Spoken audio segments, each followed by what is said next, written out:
Hello everyone, my name is JFisher, or Jim. For my 2020 presentation for the communications course, I'm going to talk about a hobby of mine. That hobby is running. I hope to inspire a few people, maybe get someone to pick up a 5K somewhere, and move on to leading a more healthy lifestyle. A brief outline about what we're going to talk about today. I'm going to just start off with a background, why I run, who I am, and what I've done in the past.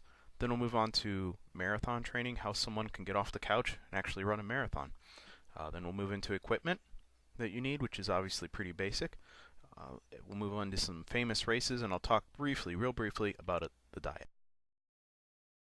So some background about myself. I started running in high school, stopped running after high school, got my bachelor's degree, went on to graduate school, and when I finished my master's I was in very poor health, ate very poorly as the cartoon there suggests, and decided I needed to lose some weight and become more active. So being a graduate student, I had a very low budget. Running was a natural choice because of its low cost of entry.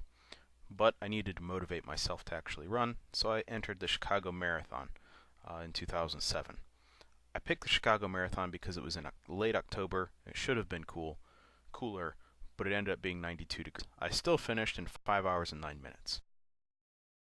So at this point, I'm going to kind of back away from my own personal history for the next couple of slides and talk about the difference between road marathon running and trail running. Significantly different. Road marathon is very fast.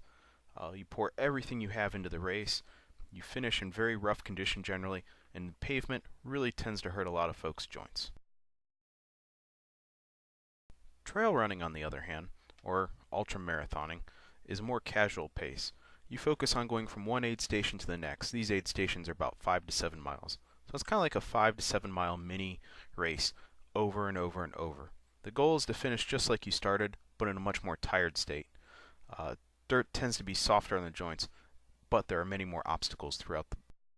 So after finishing Chicago Marathon, I went into what's known as ultramarathoning, which is races longer than marathon, or 26.2 miles.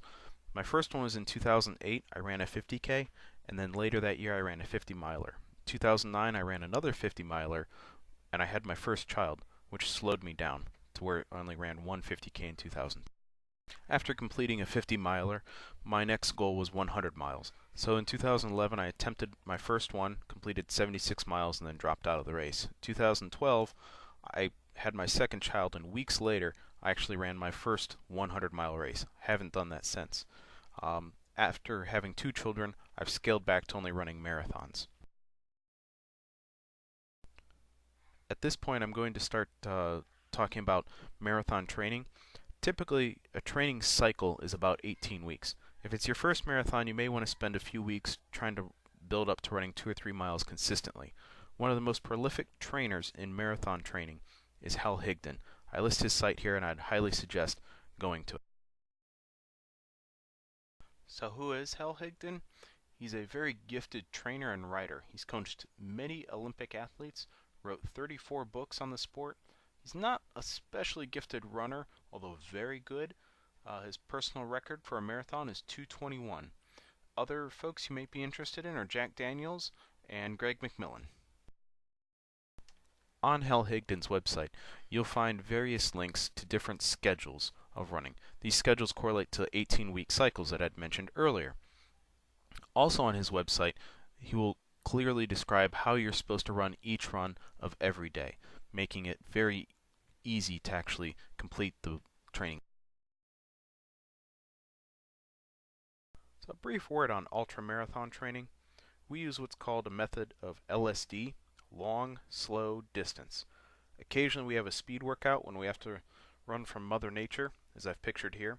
We run many times throughout the week, but once a week there's always a staple long run of 4 to 8 hours, and outdoors running is always preferred.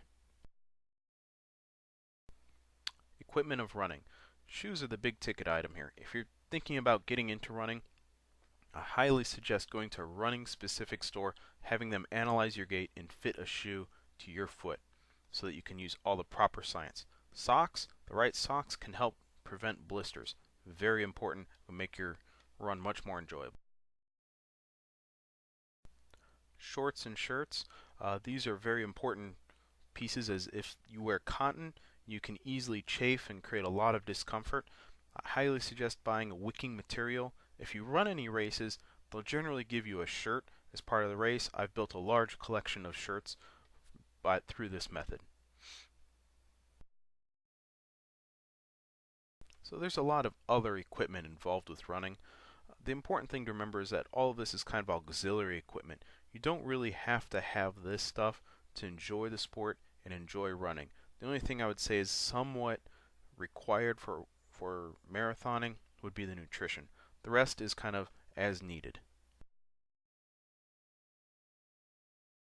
So a few of the famous races from running are the ones that consist of what's called the World Marathon Majors. I listed 6 of them here. Each of these have about $150,000 to $500,000 purse for the winner. In addition to that, the person who scores the most points in these 6 marathons throughout the year gets an additional $500,000. Some of the most scenic marathons in the world: Napa Valley, Richmond, Virginia, Honolulu, which happens to be in December, of course. Well, it's nice and snowy here in West Virginia. The Rio de Janeiro Marathon, I have actually ran this one. Very, very beautiful. And the Big Sur Marathon in California, pictured here in the lower left. And of course, ultra marathons.